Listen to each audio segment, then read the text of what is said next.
Komið sæl og blessuð þennan ágæta föstudag, 4. apríl. Spursmál farin í loftið.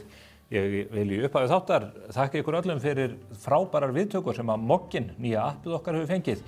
Tugir þúsunda Íslendinga munu núna kynnast efnin okkar með nýstarlegum hætti, bæði blaðinu, sjónvarpsefni og öðru því sem að kemur hér úr höfuðstöðum Árvakurs.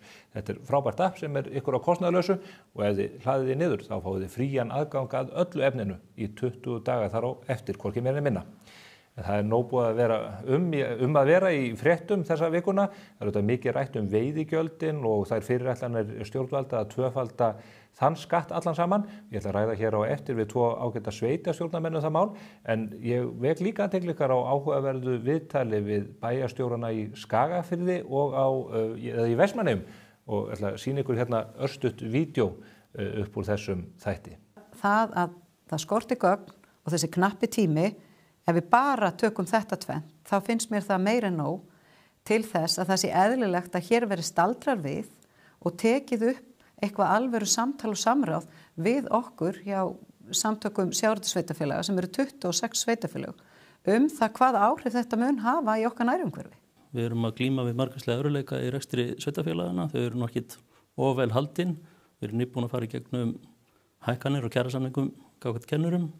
Og þetta bara talsvert mikið högg ofan á það. Það nóg að ræða af þessu málið auðvitað og öðrum og við munum halda þeirri umfjöllun áfram hér og á vettvangi Morgunblaðsins á komandi dögum. En svo það fleira úr pólitíkinni. Inga Sæland, hún mætti viðtal á Samstöðina og var þar með fullyrðingar það að ummæli Sigurjóns Þórðarsonar fjölmiðlamarkaðinn og Morgunblaðið sérstaklega hefði verið tekin úr samhengi. Heyrum hvað Inga Sæland sagði í viðtali við Gunnar Smára Egilsson. Það var enginn að spá í það fyrir 2 árum þegar hann hefur verið komin á þing, þá hann allan tíman talað það að hann vilji ekki að ríkið sé að styrkja frjálsa fjölmiðlun, heldur eigum að skapa þeim eðlilegt umhverfi, taka frekar RÚV af auglýsingamarkaði, draga úr vægi þessara einokunar á fjölmiðlamarkaði sem að RÚV og það það sem hann búin að vera að tala á þingi, en þarna þá hittist það bara þannig á það tekið úr samhengi og búið til úr því einhver svona saga. Hlustum núna á það sem að Sigurjón Þórðarson hefur sjálfur málið að segja. En það líka komið tíma og endurskoða einfaldlega fjárframlög til Morgunblaðsins tel ég að vera vegna þess að við erum að láta þarna gríðarlega upp að inn í blað sem unni að reka erindi gegn almannahagsmunum og fyrir hagsmunum örfára auðmanna. Og ef að við erum hér að reyfa örlítið við sjávarútvegskerfinu, að þá bara standa á okkur öll spjót og maður spyr sig hvað ætlar ritstjórn Morgunblaðsins ganga langt? Það ekki öll vitleysan eins og maðurinn sagði hér árið. Í lok þáttarins ætla ég að ræða við ágætan gest fjölmiðlamarkaðinn, Flóka Ásgeirsson sem lögmaður Blaðamannafélagsins. Formaður Blaðamannafélagsins treystir sig ekki til að koma hér og ræða eigin yfirlýsingu en hann gerir það í hennar umboði og á kostnað blaðamannanna í landinu og það verður fróðleg umræða. En það ýmislegt sem að gerast á vettvangi RÚV svo maður haldi umræðu fjölmiðlana áfram. Hlaðvarpið Konungssinnar í Kísildal einkennileg framleiðsla leyfi að segja af hálfu Ríkisútvarpsins. Sjáið þið til dæmis þetta innlegg af samfélagsmiðlum. Heldur þú að Donald Trump gæti endað sem konungur Bandaríkjanna á næstunni? Það mætti alltaf að fara rök fyrir því að hann væri að minnsta kosti að reyna það. Í þó nokkur ár hafa áhrifamenn í Silicon Valley verið að daðra við einræðishugmyndir. Þeim finnst að ríkið ætti að vera rekið eins og fyrirtæki. Og fyrirtæki eru best rekin eins og konungsveldi. Þessa dagana erum við að vinna útvarpsþáttum sem heita Konungssinnar í Kísildal. Og þar ætlum við að sökkva okkur ofan í þessi tengsl Silicon Valley og Hvíta hússins. Við erum sko hugmyndirnar á baku það sem Trump og Musk eru að hrinda í framkvæmd í Hvíta húsinu og það meira gagagúgú en þú heldur. Hér fullyrt fullum fetum að fyrirtæki séu eins og konungsríki. Ég velti fyrir mér hvort að þessir ágætu starfsmenn RÚV og HF hafi nokkru sinni komið að fyrirtækjarekstri eða unnið á almennu vinnumarkaði. Forstjórar fyrirtækja, þeir eru ráðnir og reknir af stjórnum þeirra og stjórnir, þær eru kosnar af hluthöfum. Þess vegna á fyrirtækjarekstur og hvernig honum búin umgjörð ekkert skylt við konungsríki og maður velti fyrir sér ef að skilningurinn ekki dýpri en þetta. Hvernig ætlaðu að fara því að greina stöðun í Kísildal þar sem stærstu fyrirtæki heimsins með sínar höfuðstöðvar. Hér eftir skammastund Lilja Alfreðsdóttir, fyrrum ráðherra og varaformaður Framsóknarflokksins og Willum Þór Þórsson, fyrrum ráðherra Framsóknarflokksins líka og núna frambjóðandi til embættis forseta Íþrótta- og Ólympíusambandsins. Þau ætla að ræða fréttir vikunar og svo koma hér sveitarstjórnarmennirnir og Flóki Ásgeirsson á eftir. En fyrst þetta. Það var ýmislegt sem gekk á í vikunni, ekki bara hjá stjórnmálafólkin okkar, heldur líka hjá veðurguðunum sem eru augljóslega að glíma við geðhvörf. Rigning, rok, haglél, sól, jólasnjór, skin, skúrir, þrumur og eldingar og ég veit ekki hvað og hvað. Þvílíkar geðsveiflur. Svo var líka einhver djöfusi sterringur í móðu jörð í vikunni sem endaði þetta með eldgosi númer 650.000 á Reykjanesinu eða hver svo sem að telja. En sumir vilja meina að jörð hafi skólfið og eldingum losti niður vegna einhvers uppnáms í hádegismóum sem reyndar fór fram hjá öllum þar nema kannski blaðamönnum DVF en þeir eru nú ekki þar. En sama hvað orsakaði jarðhræringarnar á Reykjanestá, uppþotuð á milli Drésamagg og Kollu eða grútleiðileg ræða Karlskauta á Alþingi, það fóru þær ekki fram hjá Hildi Sverrisdóttur sem sat í varaforsetastól þegar jörð fór að skjálfa. Hún brást snaggaralega við með því að fresta þingfundi á meðan að skjálftinn reið yfir. Vel gert hjá henni. Kristrún Frosta var á faraldsfæti í vikunni og fekk höfðinglegar móttökur hjá sætu makkarónunni Emmanuel Macron, forseta Frakklands. Kristrún var að vanda glæsileg til fara og þjóðinni til sóma, en ef maður vissi ekki betur þá gæti þetta alveg eins verið brúðkaupsmynd. Það einhver hjónasvipu með þeim, hvíti kjóllinn og allt þetta. Það að sjá það? Verkstjórnar valkyrjurnar fögnuðu líka 100 daga ríkisstjórnaramæli á dögunum og gátu groppa sig á hinu og þessu, aðalega þessu. En verkstjórar, eiga þeir ekki bara verið í bláum skóhlífum með hárnet? Maður hefði nú haldið það. Kynjakvótakarlinn Jens Garðar getur hins vegar ekki beðið eftir því að yfirstandandi kjörtímabili ljúki og er strax farin að telja niður dagana, klukkustundirnar, mínúturnar, sekundurnar. Hvenær lýkur þessu eiginlega? 1358 dagar eftir af kjörtímabilinu. Pavel okkar Bartosek brá ekki út af vananum og smellti eina mega-cute selfie þegar hann gekk götur Moldavíu. Hér með er Pavel krýndur sjálfu kóngur Íslands. Munið þetta, sjálfu kóngur Íslands. Norðurlandaráð lagði land undir fót og skellti hersingin sér í heimsókn til Stubbs stjóra í Helsinki. Bryndís Haralds deildi ferðasögu á Instagram og sagði að Alex Stubb hafi verið frekar upptekinn af golfhringnum sem hann spilaði við Trump í sömu viku. Hann hefur nú sennilega slökkt í stærri stubbum en þetta af vellinum. Inga Sæland er sko ekki þekkt fyrir neitt annað en að láta verkin tala og svo virðist vera sem hún hafi fengið grafískan hönnuð í láni frá Orkunni Bensín sem aðstoðar hana nú við að pinna þá 65.000 öryrkja og ellilífeyrisþega land allt til að tryggja þeim kjarabæturnar sem hún lofaði.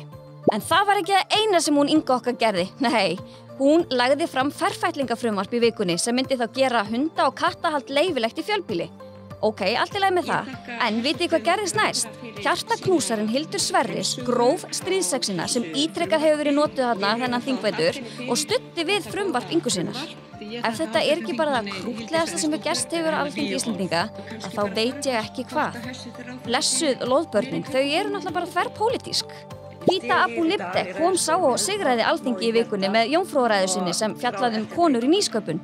Algjör sleggja ef þú spyr mig, en Snúli Másson, Miðflokksprins, hefur sennilega ekki verið jafn hrifinn. Honum hryllir við hugtakinu kynjajafnrétti, líkt og hann fór ítarlega yfir í ræðustól Alþingis og í færslu á Facebook. Algjörlega með ofnæmi fyrir þessu, steypist bara út í útbrotum og exemi þegar vókið ber á góma. Ég veit mjög marga sem lenda stundum í þessu. Þetta er brjálæðislegt vesen, líkamlega og andlega. Bata knús á Snúlla Másson. Á meðan Snúli Más var móður og másandi í pontu ákvað Obba best að bara taka smá orkukvílu. Það getur nefnilega tekið svolítið á að vera til. Komið þið sæl að nýju. Hingað eru komnir góðir gestir. 2 fyrrum ráðherrar Framsóknarflokksins. Þau eru ekki á þingi lengur en þau hafa í ýmsu að vafsast þessa dagana og þess vegna ætlum við að ræða við fréttir vikunar og hvernig þetta horfir allt við þeim. Þetta eru Willum Þór Þórsson og Lilja Alfreðsdóttir. Komið sæl og blessuð. Blessaður. Fyrsta spurning sem að ég tek á alla núna, er þið búin að hlaða niður Mokka-appinu? Ég ætla að gera það eftir. Ok, strax eftir þáttinn. Já. Nei, ég er ekki búin að því. En þið lesið blaðið, þið fáið það heim? Já, ég myndi ekki vilja fara á mis við þessa stórkostlugu forsíðumynd. Ég myndi hins vegar vilja sjá þessa byggingu sem að þar birtist frekar úr austri en vestri, en það er önnur svo. Við erum að tala þessa nýju forsíðumynd af Landspítalanum, Háskólasjúkrahúsi, sem er að taka á sig svona skýrar mynd. Þetta er dálítið gróttalegt sannarlega úr þessar áttinni, en þetta er skárra þegar maður kemur niður bústaðaveginn. Já, það er það. Ég meina, sko, það er flott að hann sé loks að rísa, en ég hefði viljað að hann væri annars staðar. Ég tel þessi staðsetning að við hefðum frekar átt að vera með hann einhvers staðar í útjaðri borgarins. Willum, þú varst náttúrulega heilbrigðisráðherra og stóðst í ströngu og þú vantarlega fylgst mjög náið með framvindu þessa verkefnis. Já, ég held að sko mikilvægi þess að bæta aðbúnað fyrir fólk sem þarf þjónustuna fyrst og fremst og svo starfsfólkið okkar sem sinnir þjónustunni bara svo sko í öllu samhengi. Þá hefðum við kannski þurft að vera fyrr á ferðinni með það, þannig að það mun alveg útmá það hvað okkur finnst svona fegurðarfræðilega séð, hvaða sjónarhorni við horfum á bygginguna. Það skiptir meira máli hvað gerist í byggingun og þetta verður mikilvægasta bygging íslensku þjóðarinnar. Já, það troppaði staðsetninguna. Við þekkjum það. Já, svo þurfa menn bara að fara að huga næstu staðsetningu því að við þurfum að reisa svona spítala á 25 ára fresti eitthvað slíkt. Já, það bara algjörlega þannig og í millitíðinu munum við þetta bara nýta Fossvoginn áfram. Já. Áður en lengra haldið og inn í fréttir vikunar, Willum, þú ert að bjóða fram til forseta Íþrótta- og Ólympíusambandsins. Já, ég hef búin að lýsa því yfir og stefna á það. Það íþróttaþing ISI er 16. og 17. maí og þar koma hérasamböndin og sérsamböndin og fólkið okkar í íþróttahreyfingunni. Þetta mikið þing. Lárus Blöndal búin að ákveða að stíga til hliðar. Já, hann auðvitað búin að vera á vettvangi í langan tíma og skila lofsverðuframlagi en þannig að íþróttahreyfingin þarf að kjósa sér nýjan forseta. Hann kemur úr akstursíþróttunum ef ég maður rétt, er það ekki í grunninn? Þú kemur úr fótboltanum náttúrulega? Já, bara, jú, ég held ég svona kannski mest verið í fótboltanum en ég held ég hef komið við í öllum boltagreinunum og sko við lítinn orðstýr mögulega sko þá tók ég nú þátt í frjálsum íþróttum líka sko en það var nú meira svona til að fylla upp í sveitakeppni hér í gamla dag en í þátíð þá vorum við með alveg mögnuð hér utan við að hlaup víðavanslaup IR, víðavanslaup Íslands, Álafosslaup, Ármannslaup og ég tók þátt í öllum þessum hlaupum af því við vorum með hans í Vaska 2 sveina í Breiðablik og ég bjó í Kópavogi og ég væri þá í KR. Og ég var alltaf sóttur sem þriðji maður í þessa sveit. Ég þurfti bara að skila mér í mark og þá náðist góður árangur. Í hverju varstu skástur? Í frjálsum? Ég hugsi að verið svona nokkuð alliða. Ég allavega tók þátt í sko magnari keppni sem að hét þríþraut þá æskunnar. Það var boltakast og hástökk og 60 metrar hlaup og með alveg þokkalegum árangri ekki til afspurnar. Ég var í frjálsum líka. Já, í hverju varst þú skást? Ég stökkaði mína. Já. Kannski ekki erfitt. Og ég var í fimleikum og svo fór ég í frjálsar. Og ég var þokkaleg í spretthlaupi. Ég hef fengið silfur einu sinni í boðhlaupi Ármanns. Já, Íslandsmótinu. Þurfum við ekki að skora á ykkur 2 í 60 metrar einhvern tíma? Ég var alveg til í það. Já, þú var til í það, já. Ég elska íþróttir og maður býr alltaf að því. Ég segi við ykkur að hafa farið í fimleika. Heyrðu, við erum að fara að finna rétta stað og stund fyrir þetta og munum sýna það afrækstunum hér í þessum ágæta þætti fyrir en síðar. Það er spurning sko, við kannski sýnum það ekki fyrir íþróttaþingið ef þú tapar. Það væri skynsamlegt að svona geyma þá áskorun því að þá sko fyrir keppnisfólk eins og við bæði erum kannast ekki til það. Myndi öll orka okkar fara í það. Já. Að undirbúa þetta eina hlaup. Já. Það verður spennandi að fylgjast með þessu og hvort að þú fáir mótframboð. Þetta er stórt og mikið þing og mikilvægt að við höfum öflugan forseta í þessu starfi. Þetta er ekki síst, er það ekki verkefni á alþjóðavettvangi? Jú, heldur betur. Við sameinuðum Íþróttasambandið og Ólympíunefndina fyrir, einhvern tímann á 10. áratug, síðust aldar og þannig að það er mikilvægt að horfa líka bara á íþróttir í alþjóðlegu samhengi. Ég meina allur samanburður er mikilvægur hér innanlands í því sem við erum að gera en ekkert síður hvað aðrar þjóðir er að gera og hvar við stöndum. Fylgir þessu sæti í Alþjóðaólympíunefndinni? Er það sjálfkrafa? Ég bara þekki það ekki. Ég þekki nú ekki alveg sko þessi atriði stjórnsýslunar. Og ég var nú bara svona að setja þetta svolítið fram þannig að ég hef verið eiginlega allstaðar annarstaðar sem sko iðkandi og áhugamaður og foreldri og sinnt þjálfun, barn og unglinga og afreks íþróttamanna en en svona minna verið í stjórnsýslu hlutanum og svo þegar maður svona kemur kannski á efri ára er búin að safna einhverju reynslu úr stjórnmálum og víðar að þá kannski getur maður komið inn í þetta hlutverk og látið gott að sér leiða þannig. Reynslan úr heilbrigðisráðuneytinu hlýtur að koma á góðum nótum. Ég er bara alveg sannfærður það vegna þess að þar auðvitað erum við að vinna með lýðheilsuna, það er eitt af hlutverkum landshlutarsamtakana sem íþróttasambandið er. Það er lýðheilsan, það er almenningshlutin og það er þetta forvarnar hlutverk sem íþróttirnar svo óumdeilt hafa. Já. Förum að fréttum vikunar. Fyrir vikunni kom upp enn eitt gosið og núna innan Varnargarði Grindavík og annað. Ætlar þetta engan enda að taka? Þungur jarðskjálfti hér sem fannst á höfuðborgarsvæðinu undir miðnætti. Við stöndum undir því að vera eldfjallaeyjan, það er bara þannig. Ég verð að segja að mér hefur fundist, það var nú búið að segja að þetta tímabil væri nú komið og við þyrftum að búa okkur undir þessa jarðelda. Það sem mér finnst svolítið standa upp raun og veru hvernig við höfum tekist á við þetta og ég sem ferðamálaráðherra á sínu tíma, ég lagði alveg gríðarlega áherslu á það að við myndum halda eins miklu opnu og við gætum til að mynda Bláa lóninu sem sumum fannst nú einhvern veginn og voru ekki alveg að mínum að átta sig á mikilvægi þess en það er þannig að þeir sem eru að heimsækja landið 67% leita alltaf að Bláa lóninu. Þannig þegar Bláa lónið er lokað þá hefur það margföldunar áhrif á alla ferðaþjónustu. Verðmætasta vörumerki Íslands. Algjörlega, þannig að þetta er óbúslega mikilvægt að við höfum einhvern veginn náð tökum á því að halda öllu opnu og að alþjóðaflugvöllurinn okkar hafi verið opinn allan tíman. Þetta er afrek og ég held að núna sérstaklega þegar öll þessi óvissa varðandi alþjóðaviðskipti að þá þurfum við og stjórnvöld og allir að taka höndum saman í þeim tilgangi að auka verðmætasköpun og hlúa að henni í landinu vegna þess að það er ekkert sjálfgefið þessa dagana.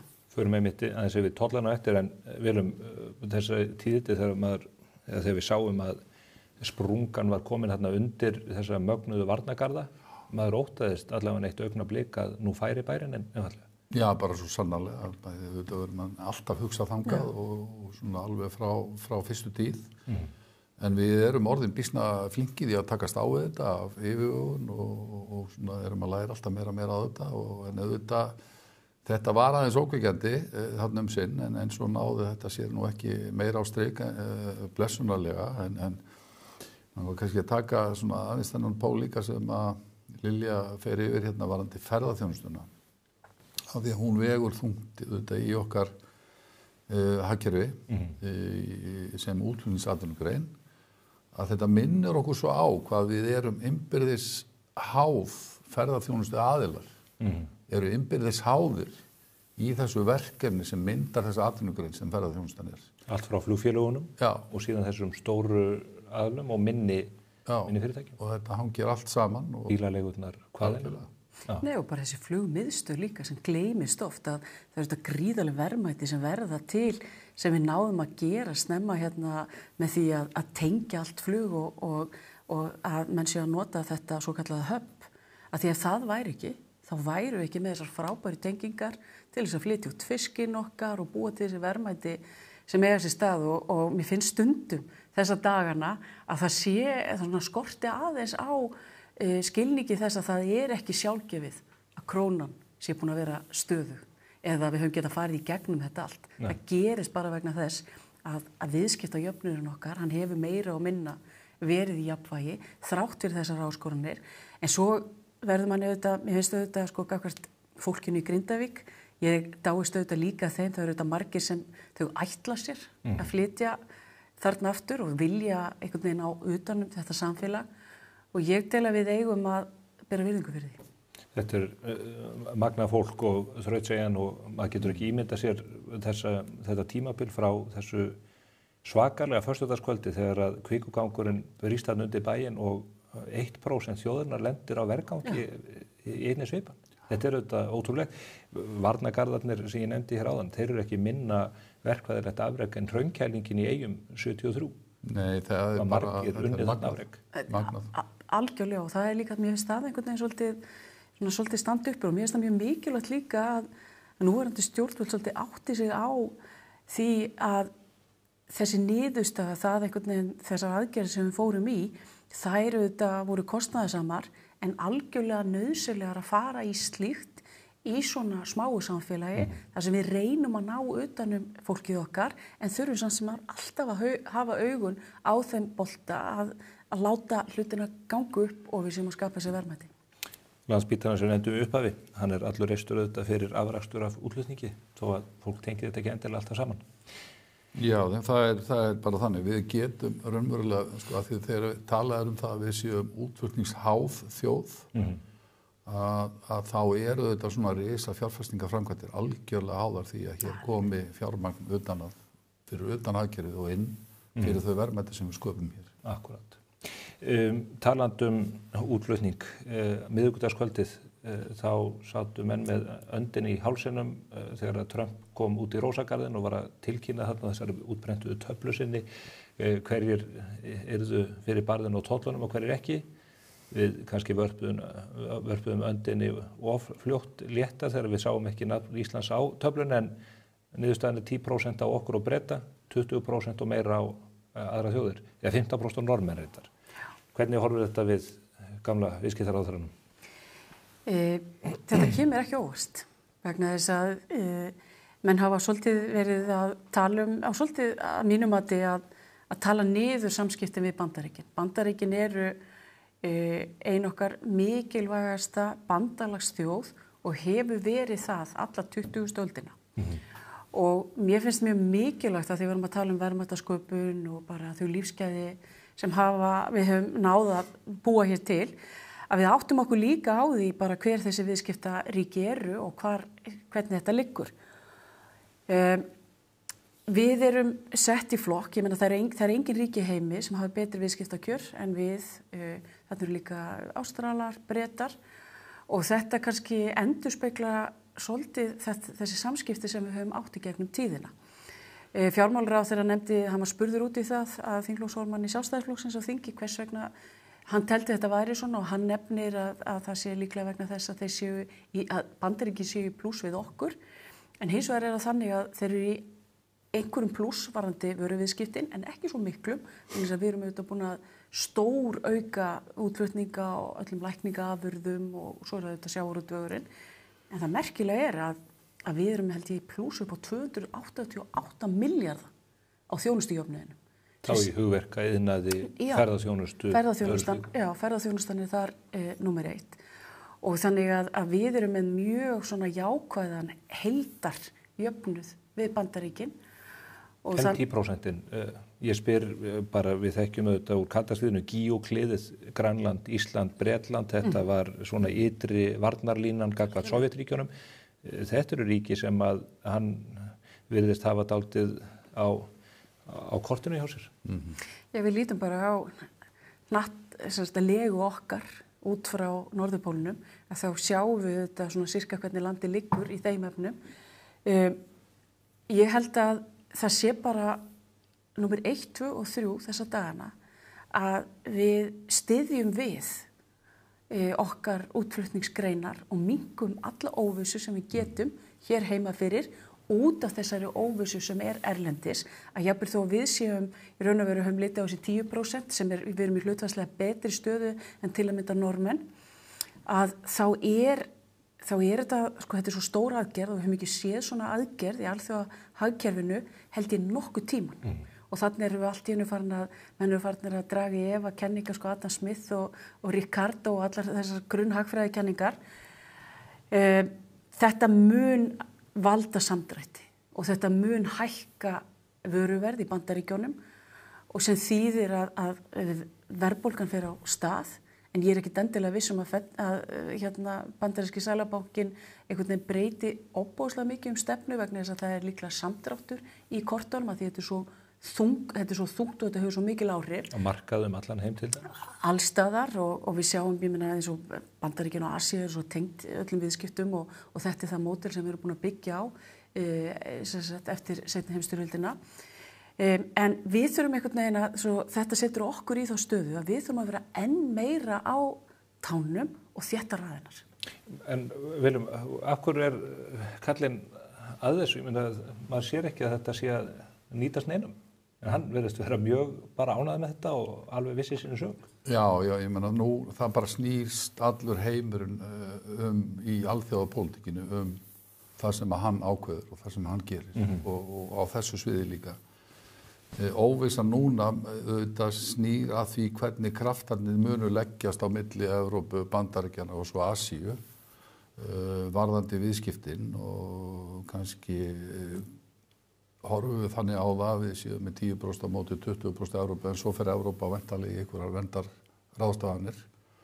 Þannig að við þurfum að vera mjög fljót að greina það með hvaða hætti við þurfum að styðja við okkar útflutningsatvinnuvegi í þessu og hvernig þessi kraftar munu leggjast. Eru tækifæri í þessu? Ég meina það ekki alltaf að tala það séu tækifæri í öllu en það allur heimurinn að kljást við þetta og þar liggur tækifærið. Ekki samkeppnishæfni okkar að aukast að því að þetta versnar? Gerir það fyrsta kastið og við verðum síðan að lesa í verndarráðstafanir sem að gerast í Evrópu og af því að megin vöxturinn okkar í útlendingi til Bandaríkjanna undanfarin ár. Hugverkin. Og bara 5-6-falt á við það sem til Evrópu. Þetta er þetta kraftmesta hagkerfi heimi, þetta algjör kraftaverk, eða hefur verið það, maður vonar að þeir dragi ekki tennurnar of alvarlega úr. En það eitt sem mér hefur fundið svolítið sérstakt í umræðinu og ég heyri að ráðamenn nefndu það og það var að vera að nefna að við þurftum að komast hjá því að Evrópusambandið myndi setja refsitolla á okkur. Og ég einhvern veginn spyr, af hverju ætti Evrópusambandið að setja refsitolla á okkur? Það ekki eins og við séum að setja einhverja tolla þar. Og það sem ég vara við, að við förum einhvern veginn að stjórnvöld fara að nýta þetta til þess einhvern veginn að hræða þjóðina inn í það að við verðum að fara í Evrópusambandið því að annars sé Evrópusambandið að fara að setja refsitolla. En hefur ekki utanríkisráðherrann dálítið galgopalega í garð Bandaríkjanna nánast þannig að ég hef velt fyrir mig hvort að það sé ekki hætt við því að þýðingarnar á yfirlýsingum hennar hér innanlands rati inn í bandaríska utanríkisráðuneytið og upp í Hvíta húsið? Ég sammála því og svo held ég líka að mér langar bara líka að vita af hverju ætti Evrópusambandið að setja refsitolla á Ísland. Er þetta bara eitthvað sem þau eru að búa til eða er eitthvað á bakvið þetta? Ég næ ekki röksemda færslunni vegna þess að þetta er fyrst það að Trump er að setja á tolla sem Evrópa ætlar að svara. Ég heldur endur að Evrópa ætti ekki að svara þessu vegna þess að þá er Evrópa að gera nákvæmlega sama og þau eru að gagnrýna Trump. Þá verður þessi stigmögnun sem verður mjög slæm fyrir alþjóðahagkerfið vegna þess að allir halda þá að sér höndum og öll viðskipti minnka og hagvöxtur og allt það. En mér finnst bara svo mikilvægt núna að því að við erum peð á þessu stóra taflborði alþjóðaviðskipta, að við áttum okkur á því og hugum að þessum ofboðslega mikilvægu hagsmunum fyrir okkur, að því að ef við höfum ekki gott markaðsaðgengi, þá verða þessi lífskjör sem við erum vön í dag, þau verða ekki þau sömu og þetta breytist miklu hraðar hjá okkur ef einhver mistök eru gerð vegna þess að eins og staðan núna, hún er bara góð. Við fáum einhver fréttir að því í gær að Alexander Stubb, forseti Finnlands, hann hefði nú bara skellt sér í golf til Flórída og hitt Trump og síðan hefði komið út úr því einhver viðskipti með ísbrjót og annað. Er ekki fyrir smáþjóðir eins og Finna og Íslendinga, er ekki bara eina leiðin að halda bara kallinu góðum? Við veljum hann hvorki inn eða út úr Hvíta húsinu, við þurfum að hafa hann allan svona sæmilega sáttan. Ég held að breytist ekkit í því öllum okkar samskiptum og svona samvinnuleit í alþjóðamálum að halda upp, við eigum það mikið undir í samskiptum við Bandaríkin, ég meina bara líka í varnarmálum, þannig að við þurfum að varðveita þau samskipti og það skiptir máli og orð bera ábyrgð. Það fylgir ábyrgð. Mér langar að nefna þetta samhengi að því að við tölum ísbrjóta og þetta samtal og Lilja flagga því að menn fara að efast þessar aldagömlu hagfræðikenningar Smith og Ricardo aðstoðarmanns. Það held ég að hins vegar hafi ekkert breyst að þjóðir eru út frá auðlindum og samsetningu og tæknigetu og skipulagi öflugar í því að framleiða tiltekna ákveðna vöru eða þjónustu eða skapa og ég held að það hafi ekkert breyst. Það sem skiptir öllu máli hér að við séum fljót að lesa í stöðuna og bæta okkur í því sem við erum best í að gera og því sem hagkvæmast fyrir Ísland í þessum gagnkvæmu samskiptum og viðskiptum það að hvað við flytjum inn og hvað við flytjum út og sköpum sem mest verðmæti fyrir. Nú erum við náttúrulega ríkið af hugmyndum Olíuleit á Drekasvæðinu. Ég nú Össur Skarphéðinsson fyrir olíumálaráðherra. Ég hef nú ekki heyrt mikið í honum með þetta en samráðherra ykkar bannaði rannsóknir þarna á svæðinu. Þetta við getum horft fram á það að Ísland getur orðið útflutningsþjóð í olíuframleiðslu á þessum víðsjárverðu tímum þar sem að ekki treystandi á einræðisríkin sem sitja á miklum auðlindum í þeim efnum. Ég þeirra skoðunar að við eigum alltaf að vera að skoða það hvernig við getum aukið velsæld á Íslandi. Ef þú hefur þau gildi og það leiðarljós, þá að mínum mati þá áttu að skoða þennan möguleika líka. Það sem ég sakna svolítið núna eins og við sjáum til dæmis eins og í ríkisfjármálaáætlun það er verið að kynna hana. Og ég viðurkenni það alveg að ég var svolítið svona eftirvæntingafull vegna þess að það er auðvitað gaman að sjá þó að auðvitað vildu við að við varum að stýra en það er eins og það er. En það er auðvitað alltaf gaman að sjá þeir einhverju nýjir taka við, hvernig sjá þeir, hvað framtíðarsýn hafa þau. Og ég bara saknaði þess að það væri einhver framtíðarsýn í þessari ríkisfjármála áætlun. Vegna þess að allt mun þetta núna snúast orku og gervigreind og það ríki í raun og veru sem getur selt hagstæða orku og snjallt í því, það verður bara leiðandi. Og það er bara beintenging á milli orkunotkunnar og hagsældar. Og mér finnst einhvern veginn svolítið að við erum stödd þessum við erum stödd, við byrjum á að tala Eldfjallaeyjuna og það eru þetta sérstakar aðstæður hér og við höfum síðustu svona 100 ári verið mjög duglega að nýta okkur sérstöðu okkar og náða að flytja út orkuna sem þótti alveg þetta ómögulegt á sínum tíma. En vegna þessa þá þessi lífskjör svo góð og það er þetta stjórnvalda í samvinnu við fólki í landinu og atvinnulífið að koma með þessar stóru línur. Það að sjálfsögðu orka, það að sjálfsögðu fæðuöryggi. Það eru alls konar ógnanir þar. En mér fannst einhvern veginn, og svo þegar maður sér það, að það er stórkostlega að draga saman til menntamála. Mér finnst það eins og ríkisstjórnin sé að segja við unga fólkið okkar, við ætlum bara að slá þessari framtíð á frest. Ég held að þau séu ósamála því, menntamálaráðherrann og menningarmálaráðherrann núverandi, þeir talaði allavega í aðrar áttir en það sem gerir fjármálaáætlun auðvitað er svona erfitt átt að sig á henni það bara virðist vanta gögnin þar að baki.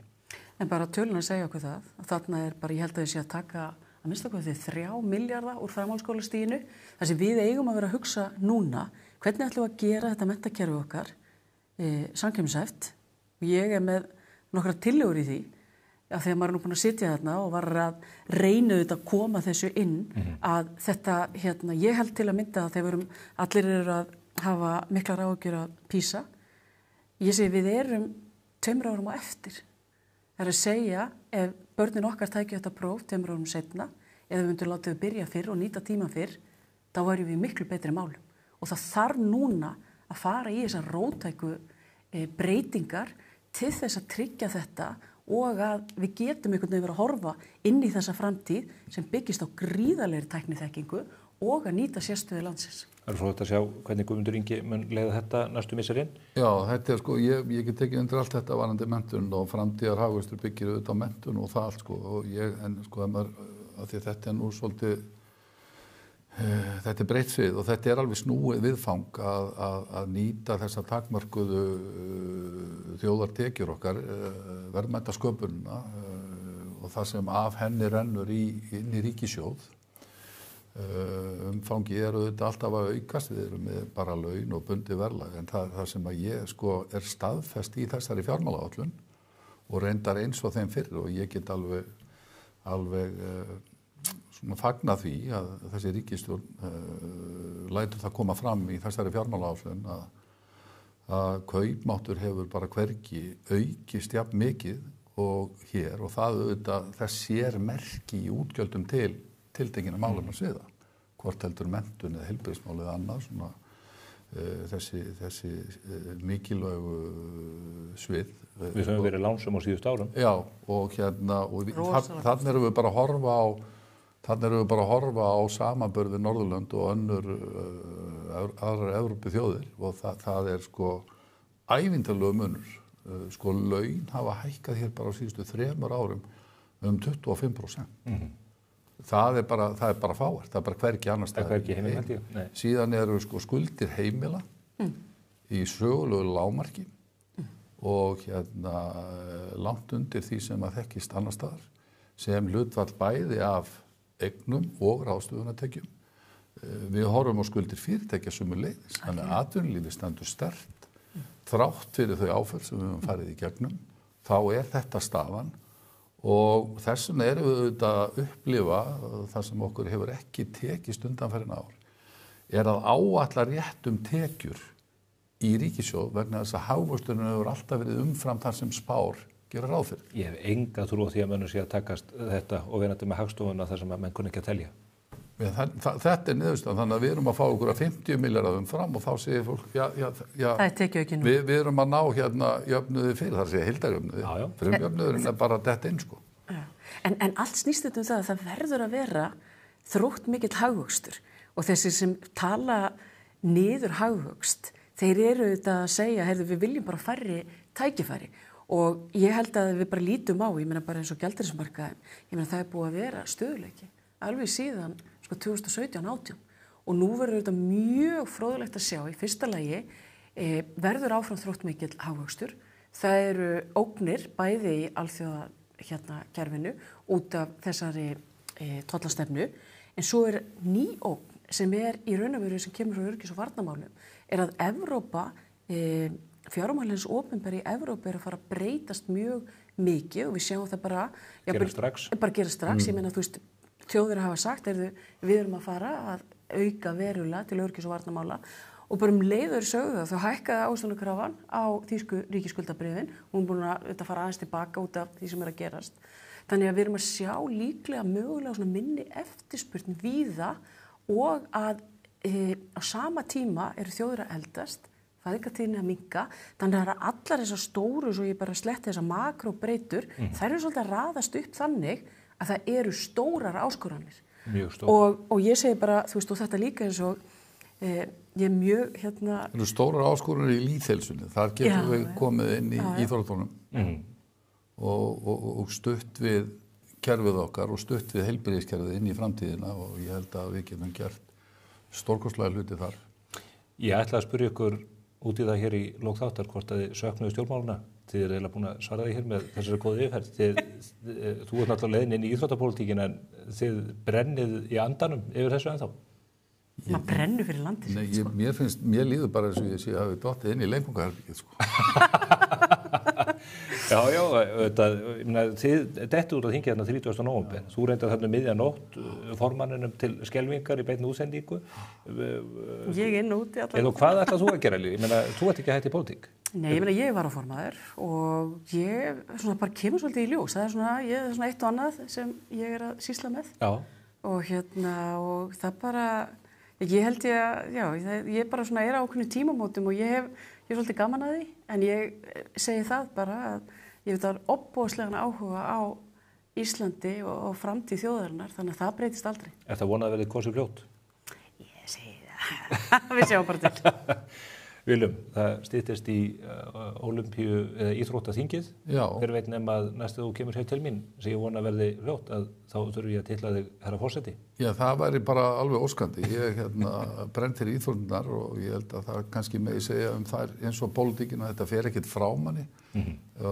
Þetta er bara hluti af samfélagi, mjög mikilvægt. Við vorum að ræða hér hagræn áhrif og það er nú þannig að við erum líka með fyrirhandi íþróttamálaráðherra hér að íþróttirnar eru í beinum framlögum farin að skila hér verðmætum í 3% af verðmætum og svona í óbeinum framlögum örgulega farin að slagi 4-5%. Þetta hef ég nú bara úr mjög góðu riti Ágúst Einarsson. Mun herra hlutfall fólk sem að starfa hér við íþróttir og íþróttaþjálfun heldur í nágrannaríkjum. Sennilega mjög varlega áætlað eins og kemur fram í þeirri góðu bók. Og íþróttafélögin voru sett fyrr á laggirnar en stjórnmálaflokkarnir. Þetta er rosalega sterk hefð hjá okkur. Rétt. Og góð, og við þurfum að viðhalda henni. Þakka ykkur kærlega fyrir komuna, Willum Þór og Lilja. Þið farið beina leið hér út úr settinu og hlaðið niður mokka-appinu. Ég fyrir að gera það. Og það eitthvað sem þið ætlið líka að gera en þó ekki fyrir að þættinum loknum. Þeir eru að koma hinga til mín. Gylfi Ólafsson og Ragnar Sigurðsson. Þeir hafa mikilla hagsmuna að gæta fyrir sjávarútvegs sveitarfélög í landinu og ég ætla að ræða við þá veiðigjöldin. Hvað annað fylgist þið með?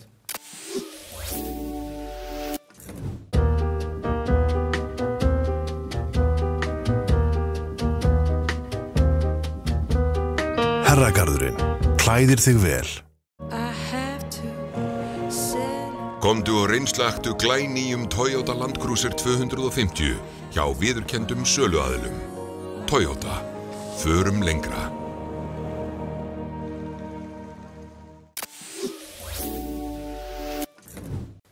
Komið sæla 9. Þótt að pólitíkin hafa miklu leyti hverst málefni Flokks fólksins frá því að stjórnin var mynduð 21. desember síðastliðinn að þá stjórnin farin að sýna meira og meira á spilin. Eitt af stórum málunum þessa stundina eru þetta veiðigjöldin og tvöföldun þeirra sem að atvinnuvegaráðherrann og fjármálaráðherrann hafa boðað. Það hafa verið mjög misjafnar viðtökur, leyfi ég mér að segja, við þessum fyrirætlunum og meðal þeirra sem hafa lagt orðið í belgum þetta eru sveitarfélög sem eiga mikið undir þegar kemur að sjávarútveginum. Ég hef fengið hingað til mig 2 gesti sem að mættu fljúandi að austan og vestan hennar morgunin. Það er Gylfi Ólafsson frá Ísafirði, hann er formaður bæjarráðs þar og reynda formaður fjórðungssambands Vestfirðinga líka. Og svo Ragnar Sigurðsson sem er formaður bæjarráðs í Fjarðabyggð. Þeir koma í raun af sikkorum enda landsins. Velkonni báðu tveir. Já, þakka fyrir það. Var ekki gott flugveður þennan fallega föstudag? Það var yndislegt. Já, það var glæsilegt. Það er ekki bra. Það er nú ekki alltaf hægt að stóla það og kannski helst... Nei, það er nú hefur verið aðeins vera á Ísafirði, þess að fjöllin eru þröng, eða fjörðurinn er þröngur, sko. Skuttursfjörður. Já, akkurat. Það er magnað að fljúga þarna inn og taka sveginn meðfram hlíðinni. Akkurat. Ekki verið flugræta. Veiðigjöldin, sveitarfélögin sem að þið tengist, þau hafa brugðist, ég leyfi mér að segja ókvæða við yfir þessum fyrirætlunum. Er það ofsögum sagt? Nei, alls ekki. Ég held að bara ef við horfum á eins og sveitarfélag eins og Fjarðabyggð þar sem að sjávarútvegur burðarás í atvinnulífi sveitarfélagsins þó svo við höfum fengið inn álver og laxeldi núna svona síðari árum en þá þetta enga síður en þá burðarás samfélagsins. Við erum með stórútgerð og við erum með minni sjávarútvegsfyrirtæki og þegar að menn að tala leiðréttingu eins og að þessi sjávarútvegsfyrirtæki hafi verið að koma sér undan einhvers konar skattgreiðslum, þá hafa menn bara verið að borga samkvæmt lögum og verið að borga bara heilmikið og stutt samfélagið, þannig að þetta er gríðalegt högg fyrir samfélagið eins og okkar. Hvaða áhrif hefur þetta beint ef þetta verður bara veruleika eins og lagtur upp með? Já, við erum að horfa á það að sko, veiðigjöld eins og eru hjá okkur, allir við séum ekki að borga rúma 2 milljarða í veiðigjöld á ári er að fara í rúma 4. Þessi fyrirtæki í ykkar sveitafélagi? Já. Og það hefur neikvæð áhrif? Það hefur gríðarlega neikvæð áhrif og menn leita sjálfsögðu að hagræðingu, menn munu mæta þessu með einhverjum hætti og allt tala einhvern ofurhagnað er ekki byggt á neinum staðreyndum. Ef menn fara og skoða uppsjávar fyrirtæki þá sjá menn að það eru gríðarlegar fjárfestingar í þessari grein og fyrirtæki sem er með hagnað upp á 6 milljarða en jafnframt sko 150 milljarða eignir, þetta er engin arðsemi í rauninni. Þú getur tekið fullt af öðrum greinum hér á Íslandi og bent á mun meiri arðsemi eigin fjár heldur en í sjávarútvegi. Þannig að menn verða að tala þetta út frá þeim staðreyndum og þeim áskorunum sem við glímum við og við fyrir austan erum að glíma við loðnubrest annað ári í röð, þannig að þetta er talsvert högg, bara talsvert mikið. Ofan í þau áföll? Já, ofan í það. Gylfi, hvernig hljóði í Vestfirðingum staðin kannski dálítið mismunandi eftir byggðunum frá Suðurfjörðunum og og norður á Ísafjörði. Já, akkurat, við erum með tvær öflugar útgerðir við norðanvert djúp, hérna HG og Jakob Valgeir og svo minni útgerðir annars staðar á Kjálkanum, Oddi á Patró og hérna Íslandssaga á Suðureyri og víðar. Og þetta kemur náttúrulega mjög mismunandi niður á þessum fyrirtækjum. Við erum að vísu ekki alveg komin í mark með að greina þetta nákvæmlega hvernig þetta lítur út. Sko, aðalatriðið þetta, ég held að það megi alveg hafa samúð með því að það eigi að borga sanngjarnt afgjald af auðlindinni og ég held að við séum líka sammála um það að fyrirheitum að það afgjald verði nýtt til innviðuppbyggingar á landsbyggðinni sé góðra gjalda vert. En ég hins vegar hræddur um að litlu útgerðirnar og þar með litlu samfélögin sem að byggja á þeim verði meðafli í svona þessum hráskinnaleik, sko, milli ríkisins og eftir atvikum stórútgerðarinnar. Og við erum að láta vinna greiningar, samtök sjávarútvegssveitarfélaga og okkur sýnist til dæmis Suðureyri geti komið mjög illa út úr þessu. Það er Íslandssaga sem að... Það er Íslandssaga, þannig að hækkunin sem að átt að vera á þessu frítekjumarki fyrir smærri útgerðir að það dugi ekki til að vega upp á móti neikvæðum áhrifum af hækkun veiðigjaldsins.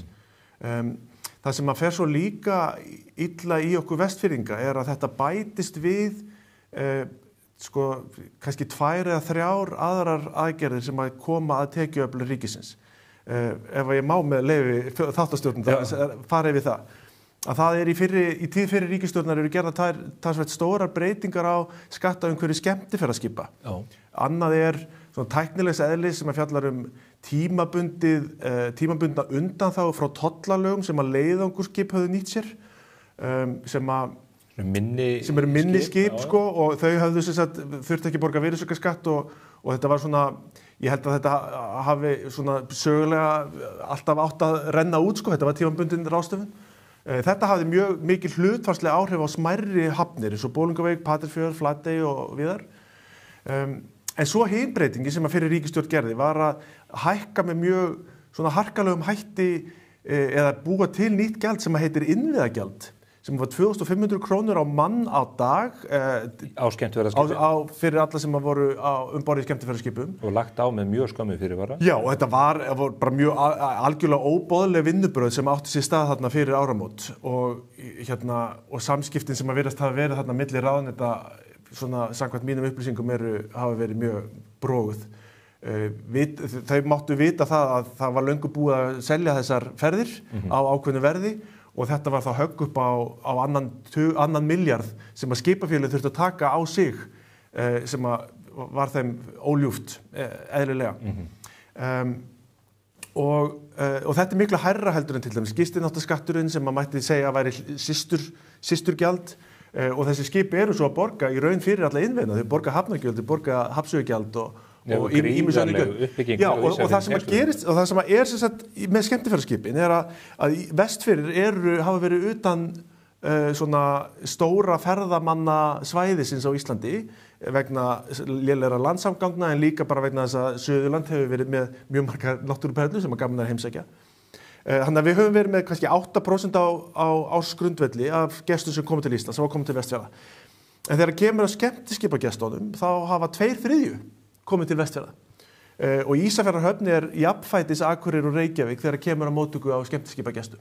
Þannig að þegar að sett á sértækt gjald á skemmtiskipin þá viðbúið að höggi verði miklu meira á Vestfirði heldur en annars staðar á landi. Þetta eru þá landsbyggðarskattan eins og menn segja. Þetta er það sko. En auðlindagjaldið eða tvöföldu þess það líka? Já, ég átta mig ekki alveg á nákvæmlega greiningunum þar en ég meina sjávarbyggðir verða þá verð úti í því. Þriðja atriði sem ef ég klára bara þessa eldræði mína. Þriðja atriði er hækkun á laxeldisgjaldi. Nú það þannig að 2019 var ákveðið að það yrði sett hámark sem átti að vera sem var miðað við markaðsverð í Noregi sem átti að enda í 3,5% af aflaverðmætinu eða eldisverðmætinu og þetta átti að hækka í 7 þrepum frá 2019 til 2026. Svo hefur það gerst núna, hefur verið að gera það í annað skipti, það var fyrst hækkað úr 3,5% í 4,3% og svo að hækkaða núna aftur í 5%, hækkun sem að Svandís Svavarsdóttir reyndi á sínum tíma en var send tilbaka með af Alþingi. Þannig að við sjáum það að jafnvel þó að sé gerð hérna 7 ára áætlun upptröppun á einhverju gjaldi, það sem á að eyða óvissunni, það sem á að búa til fyrirsjáanleika fyrir greinina, að þá verið að ganga á bak orðasinn, þá aftur fara að krukka í því. Og þetta gerist á sama tíma og hérna, þannig að... Er þetta áætlun frá fjármálaráðherra eða atvinnuvegaráðherra? Þetta saman frá þessum ráðuneytum. En byggir á fyrirætlunum sem að koma í raun ráðuneytin að erfa þetta frá fyrri ríkisstjórnum. Þannig að samanlagt eru þetta 3 skattkerfisbreytingar sem leggjast ofan á breytingar á kolefnisgjöldum sem að hafa áhrif á þau sveitarfélög þar sem að flytja þarf vörur landleiðina og komast fram og tilbaka landleiðina. Þá þá leggst þetta saman mjög illa gagnvart Vestfjörðum. En þú segir, Gylfi, að þið séu að reyna að greina þetta og áttu ykkur áhrifunum. Eitt af því sem að nefnt varðandi þetta frumvarp sem að núna í samráðsgáttin og menn fengu frest þar til í gær held ég að bregðast við, mjög skammu frestur. Það virðast einhverjar greiningar vera þarna baki, menn vita ekki í raun hvaða áhrif þetta hefur. Dómsmálaráðherra segir að þetta mun auka tekjur ríkissjóðs, en menn eru ekkert á einu máli um það. Nei, þetta það sem einna mest einkennilegast við þetta hversu illa þetta unnið. Og komandi frá ríkisstjórn sem með það í stjórnarsáttmálanum sínum að það ætti að treysta á byggðir landsins, það ætti að efla samskipti ríkis og sveitarfélaga. Við fáum ekkert veður af þessu. Þetta kynnt og við fáum viku 10 daga til þess að veita umsögn. Það hægt? Það ekki hægt með fullnægjandi gögnum. Það ekki hægt að meta áhrifin til fullnustu. Ég veit að samtök sjávarútvegssveitarfélaga skiluðu umsögn í gær og fengu KPMG til þess að vinna skýrslu þetta til þess að reyna að meta áhrifin. Það ekki hægt að fara mjög mikið á dýptina í því. Þannig að þetta allt saman mjög einkennilegt í ljósi þessa fyrirheita bætt samskipti ríkis og sveitarfélaga. Þetta líka einkennilegt eins og bæði Ísafjarðarbær og Fjarðabyggð bendir á í sínum umsögnum. Að í 129. grein sveitarstjórnarlaga talað það að frumvörp sem að koma frá stjórninni sem að hafa beinið og óbein áhrif á fjárhag sveitarfélaga skulu kynnt þar og skal leitað eftir samvinnu og samráði þangað. Og það skal gert áður en að stjórnarfrumvarpið lagt til. Þannig að ég held að núna sé næsta skref fyrir sveitarfélögin að fara með það í einhvern farveg að kvarta yfir þessum starfsháttum. Já, það að vísu til þess að líta. Þetta innleggin í samráðsgáttina, sett fram í aðdraganda framlagningar og fjármálaáætlun. Svo fær þetta sína þinglugu meðferð og þar formlega umsagnaferlið. Þannig að þetta náttúrulega samráðsgáttin í raun auka skref hana fyrir framann, þannig að en það breytir ekki því að við höfum ekki innan þessa tíma eigum við erfitt með það segir í lögunum að þú átt að hafa þetta samráð áður en að stjórnarfrumvörpin eru lögð fram. Akkurat. Stjórnarfrumvörpin eiga líka að koma fram með fullnægjandi hætti fyrir lok marsmánaðar, þannig að það verið að leita afbrigða í því líka. Gylfi, þetta þitt fólk eiginlega mér orðað þannig, Daði Már varaformaður Viðreisnar og Hanna Katrín Friðriksson.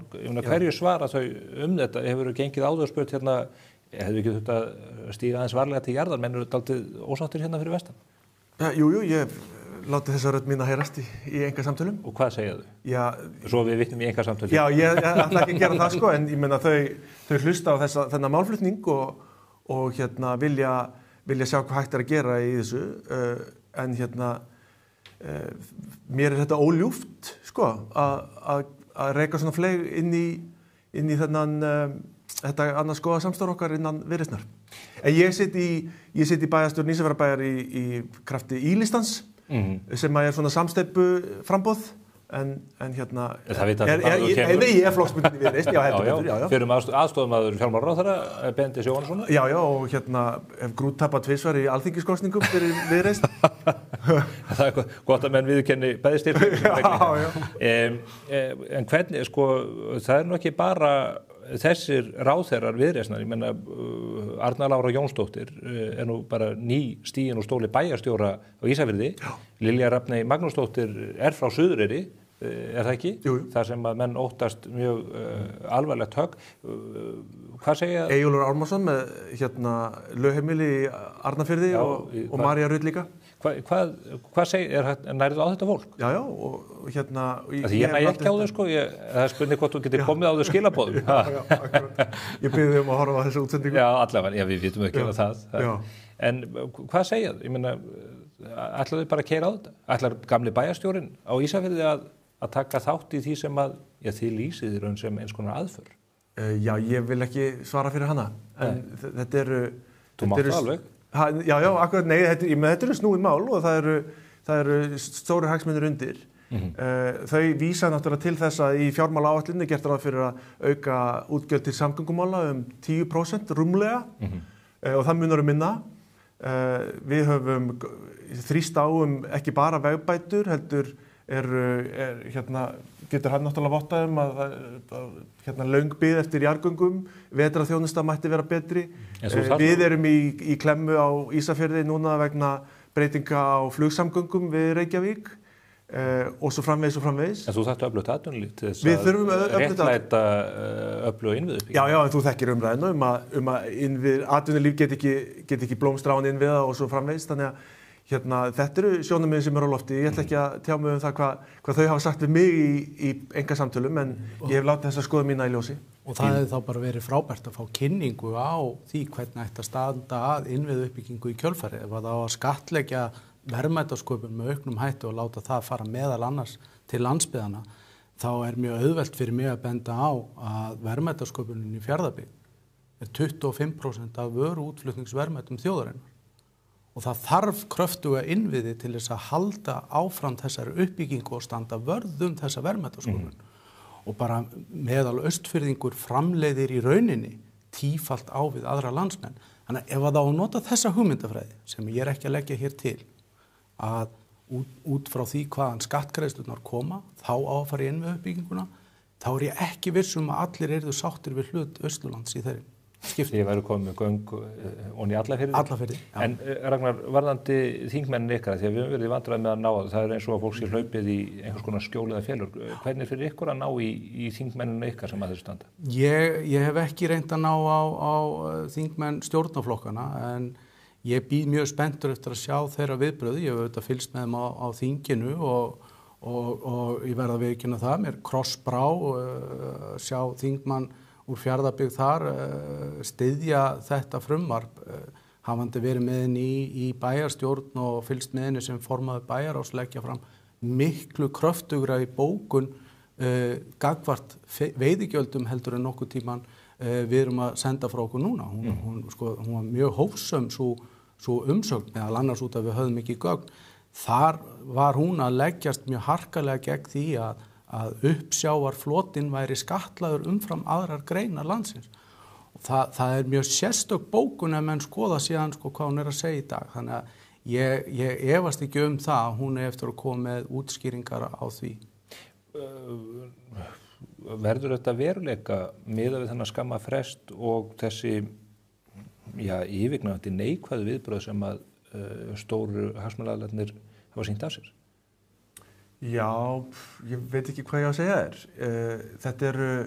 Þetta yrði mjög slæmt ef þetta færi óbreytt fram og ég hef nú ekki trú á að þetta færi óbreytt í gegn. En ég vænti þess að ríkisstjórninni sé í mun að sýna að hún geti staðið í lappirnar. Og þetta er alltaf stóra mál. Já, þetta er alltaf erfitt jafnvægiskunst að segja við viljum hlusta á raddirnar í samfélaginu en að láta ekki undan eða að sýna staðfestu en ég á erfitt með að spá fyrir hvernig þetta fer en þetta yrði mjög slæmt ef að veiðigjöldin og þessar skattkerfisbreytingar næðu fram óbreyttra ganga. Hvað segir það, Ragnar? Hefur þú trú á því að þeir náðu þessu í gegn miðað við þessi viðbrögð? Nei, ég ætla að leyfa mér að halda í þá barnalegu trú að menn muni bakka með þetta. Menn muni fara, kynna sér málin í byggðum landsins, muni sjá þar til dæmis hversu kröftulega uppsjávarflotin hefur verið í fjárfestingum undanfarin ár og hvaða afleiðingar þetta hefur á þá uppbyggingu og þá fjárfestingu. Nýtt uppsjávarskip kostar í dag, þetta verður hækkað gríðarlega í verði, 6 til 8 milljarða. öflugt uppsjávarskip, menn hafa verið að fresta þeim fjárfestingum vegna loðnubrest. Þetta mun hafa áfram þau áhrif að fresta því enn frekar sem dregur svo aftur úr samkeppnishæfninni, menn leita hagræðinga og svo það minni sjávarútvegsfyrirtækin, hvaða möguleika þeir hafa til þess að draga saman. Þannig að ég ætla bara að leyfa mér að halda í þá trú að þegar að menn komast lengra með þetta, ná að kynna sér þau áhrif sem þetta mun hafa, að þá muni menn að minnsta kosti milda áhrifin ef ekki fara og skoða þetta bara gaumgælu að nýju og vanda til verka, því þarna ekki verið að vanda til verka. En einn breytan í þessu utanfrá þessi tollamál. Bandaríkjamenn núna að setja aukna tolla á Evrópu og okkur líka, við reyndar við komast betur frá þessu en margir aðrir. Þegar óvissan eykst alþjóðlega og fiskurinn allur fluttur úr landi, 98% eða hvað það þetta til þess að auka enn frekar óvissuna. Þurfi ekki stjórnvöld einhvern veginn að reyna að sjatla mál og auka þennan fyrirsjáanleika sem þú kvartar menn Ég meina það náttúrulega lykilatriði í þessu. Engin fjárfesting á sér stað nema að það sé hægt að gera ráð fyrir svona hvernig umhverfi verður til næstu 5-10 ára, eitthvað svoleiðis. Það þess vegna sem að mér finnst þessi hækkun á laxeldisgjaldinu ekki vera góð hugmynd en tollamálin þau hafa auðvitað áhrif. Ég meina við vitum það til dæmis að Bandaríkjamarkaður langstærsti markaður fyrir Keresis sem framleitt sem framleiði sína plástra á Ísafirði. Þannig að ég vona að ég ekki búin að grafa mig alveg onni það, voru einhverjar fréttur að lyfjaútflutningur yrði undan þeim, ég veit ekki hvoru megin eggjar. Lyfja- og lækningavörur. Já, nú það, já, það kann að vera. Forstjóri Össurar hefur tjáð sig það. Já, flott. En menn ekki vissir, þetta mikill óvissu háð og það kannski það sem að maður spyr sig. Já, og ég meina, og það eru bara fjárfestingaverkefni, ekki bara, þú veist, í sjávarútvegi, vissulega, ég meina, HG á Ísafirði að gera ráð fyrir að flytja sig úr Hnífsdal inn á suðurtangan á Ísafirði og byggja þar nýjar höfuðstöðvar bæði fyrir hvítan og bleikan fisk. Það eru hugmyndir uppbyggingu í ferðaþjónustu, í kláf og ýmsu öðru. Ekkert að þessu fær brautagengi fjárfesta eða banka nema að það sé einhver þokkalegu fyrirsjáanleiki. Og það það sem við viljum sjá inn í fjármálaáætlun og það sé í staði við kannski eldri fyrirheit en að það sé svona vissa að það sé hægt að byggja á þessu og sé hagfellt umhverfi til lengri tíma. Ég sko vonað að fáist skýrari mynd af þessu og að við getum náði skottið á þeim sem ráða þessu öllu og farið yfir það gaumgæfilega hvað í þessu felst fyrir þjóðarbúið í heild og þessi mikilvægu sveitarfélög vítt og breitt um landið. Gylfi Ólafsson og Ragnar Sigurðsson, þakka kærlega fyrir komuna. Takk sömuleiðis. Við erum hins vegar ekki alveg búin hér á vettvangi spursmála því að hér handa við hornið Flóki Ásgeirsson lögmaður. Hann kemur hér að ræða við mig málefni blaðamannastéttarinnar og þann möguleika að þingið ráðist í það að efna til rannsóknar á Ríkisútvarpinu. Fylgist þið með.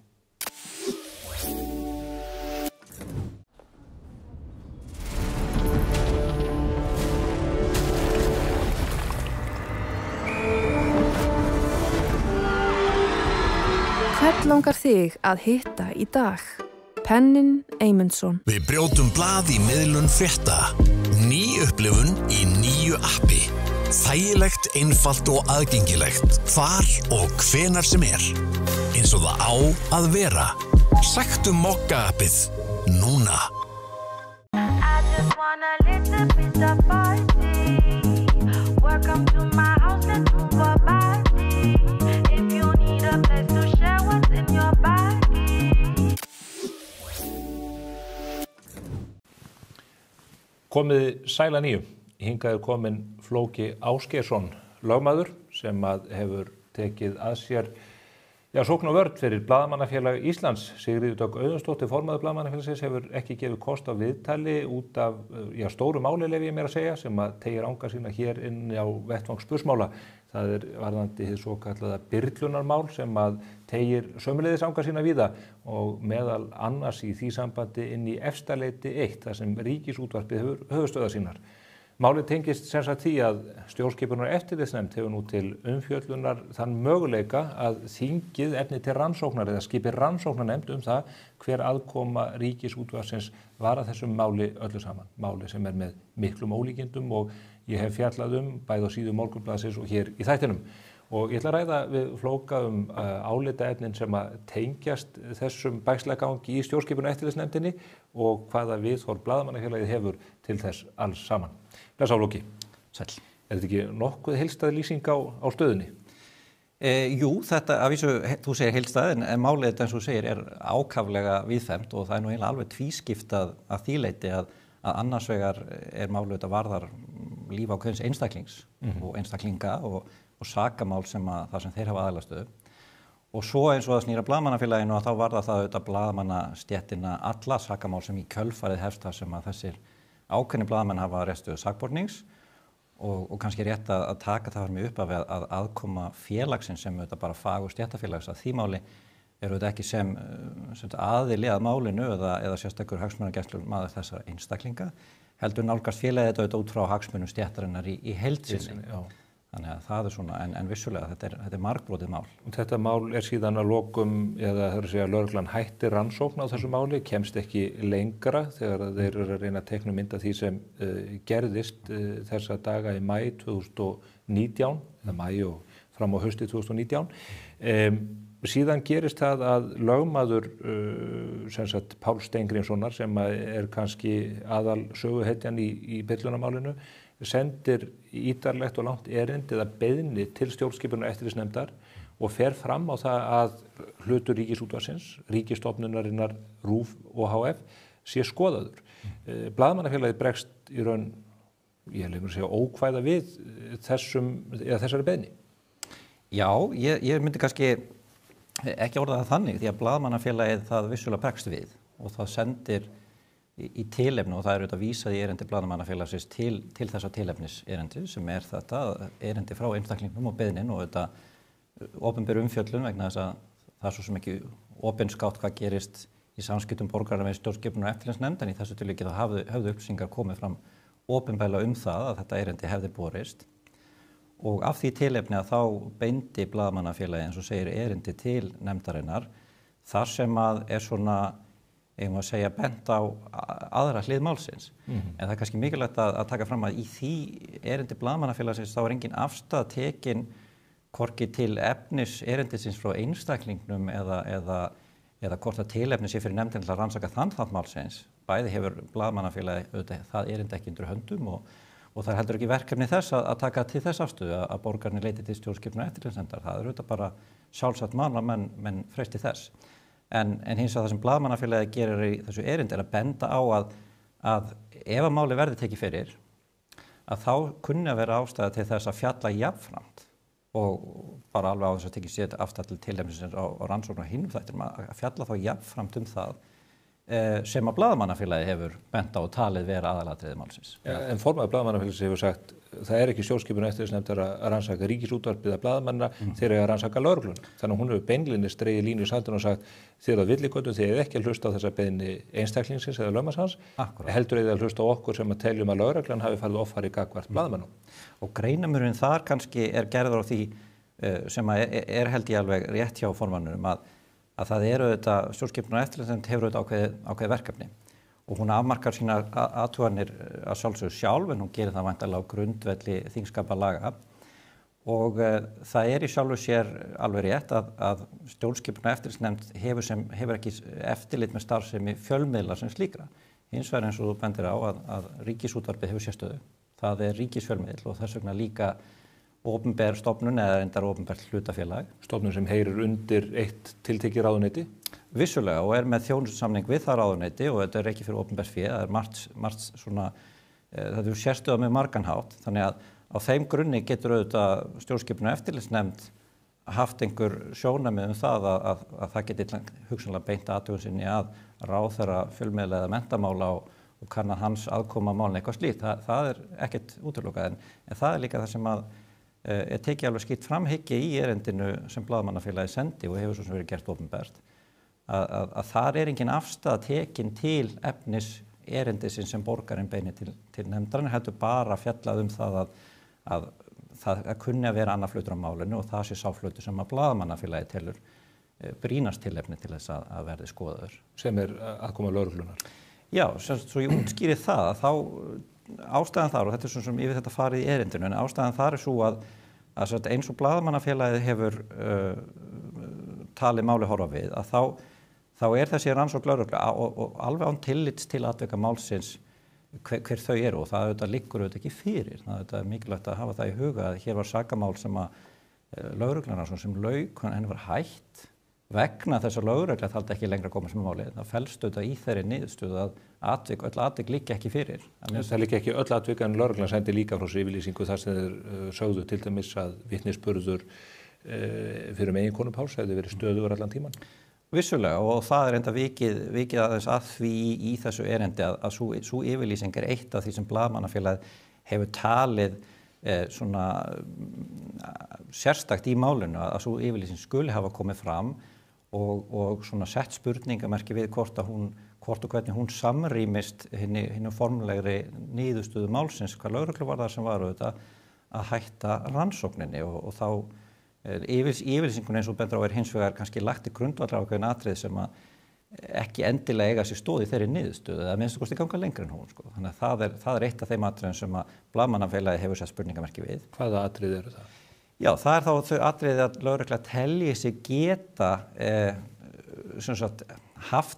tekið afstöðu til sakarefnisins þótt óbein sé og fellt í raun og veru eða svona kannski í að því að niðurstaðan að hætta rannsókn sé ekki bara vegna þess að það einfaldlega leiki ekki fyrir nægilega mikið atvik, heldur einfaldlega vegna sem menn get ekki sýnt fram á hver atvikin hafa verið þó þau telli sig vita hver og það er auðvitað mjög mikilvæg greinamunur í réttaríki að lögregla og stjórnvöld tjái sig ekki með þeim hætti eins og ég sé hér að fjalla sérstaklega þessa yfirlýsingu og þá er það bara almennt prinsip í okkar réttaríki að lögregla handhafar ákæruvalds, ráðherra og svo framvegis taki hvorki beint né óbeint afstöðu til sektara sakleysis þeirra sem hafa verið sakaður refsiverða háttsemi umfram bara það form sem við höfum fyrir það sem eru auðvitað lögreglurannsókn, meðferð ákæruvalds og svo að lokaorð dómstóla. Og það eru auðvitað... En nú hafa menn gert það frægt dæmi þegar Már Guðmundsson seðlabankastjóri lenti í kröppundansi við eitt tiltekið fyrirtæki sem reynda að tengist þessu máli.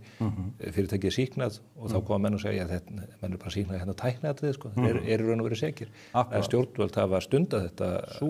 Sú aðferðafræði hefur sætt mikilli gagnrýni og það auðvitað einmitt þetta tiltekna mál sem þú nefnir að Seðlabankinn hefur nú ekki hann hefur nú fengið margvíslegan áfelli í því máli og það er mörg mál sem hafa verið rekin á ýmsum stigum bæði hjá umboðsmanni Alþingis og fyrir dómstólum í kjölfar þess.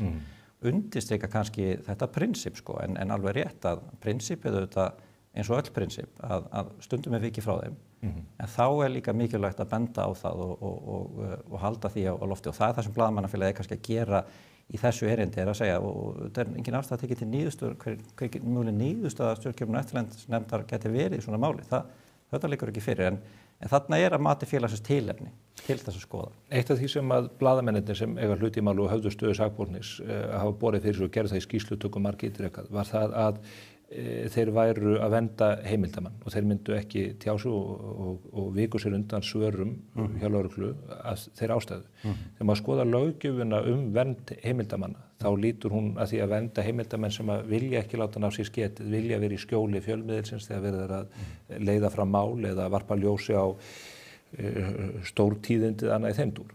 Nú liggur fyrir að manneskjan sem að fjölmiðlamennirnir áttu sannarlega í samskiptum við hefur stíðið fram, hún er búin að gefa sig fram sem heimildamann og sagt það er ég sem að léti þeim í gögnin.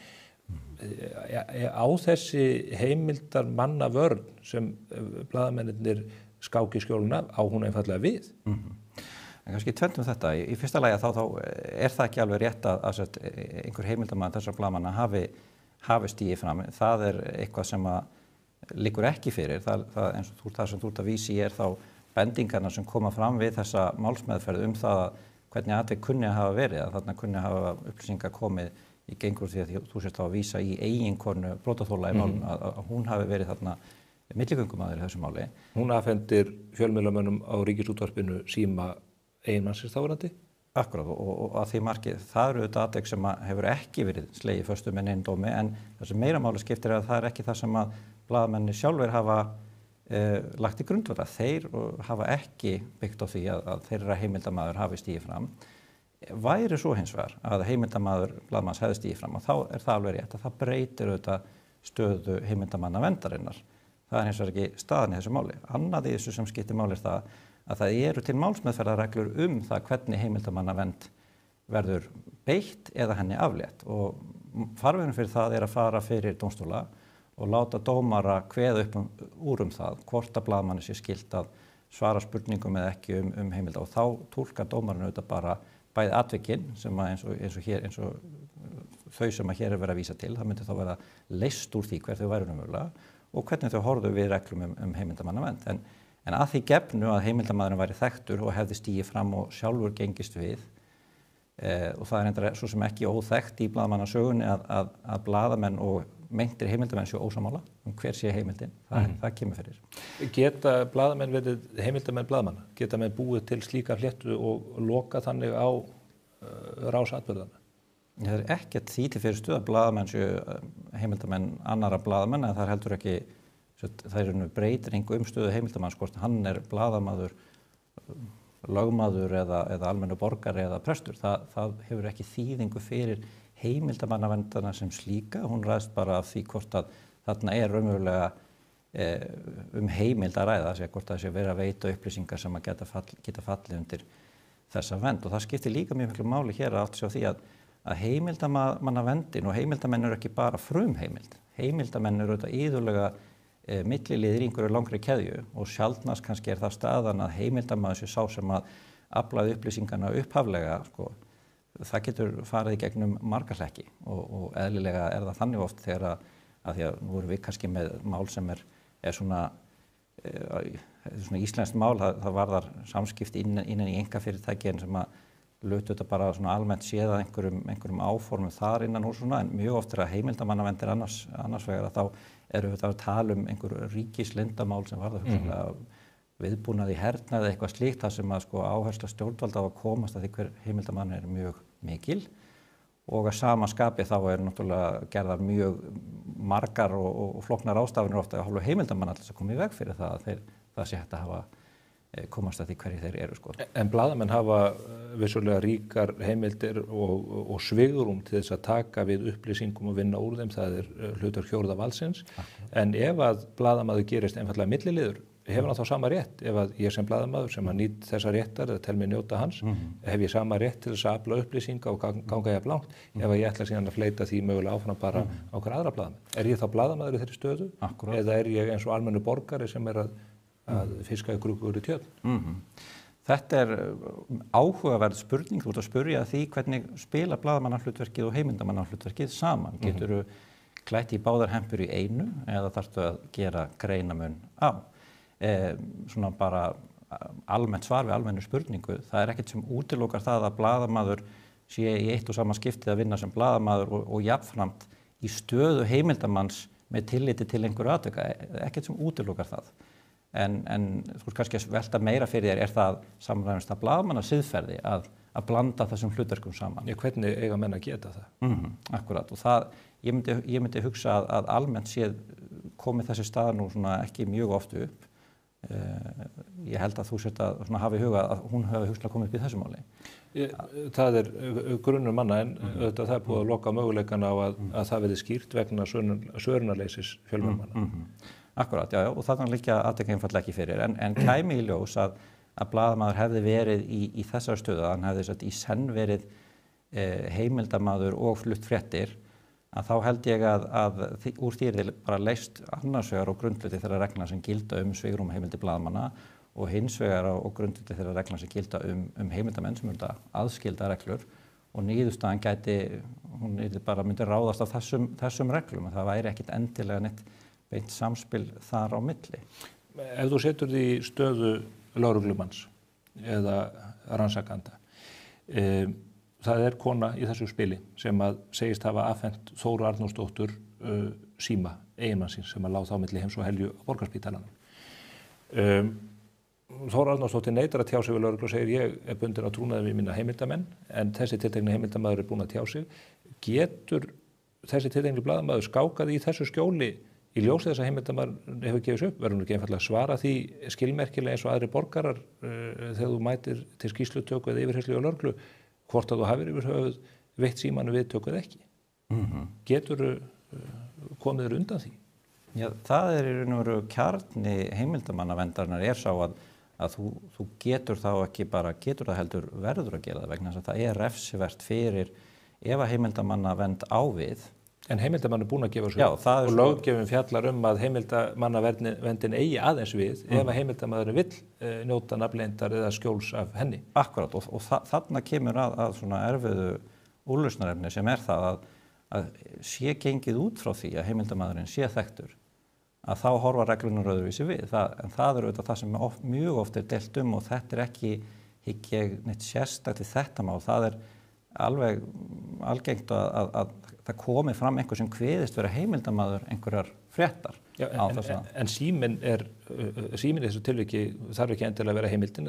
Fréttirnar voru fluttar bara einhverjum fjölmiðlum út í bæ.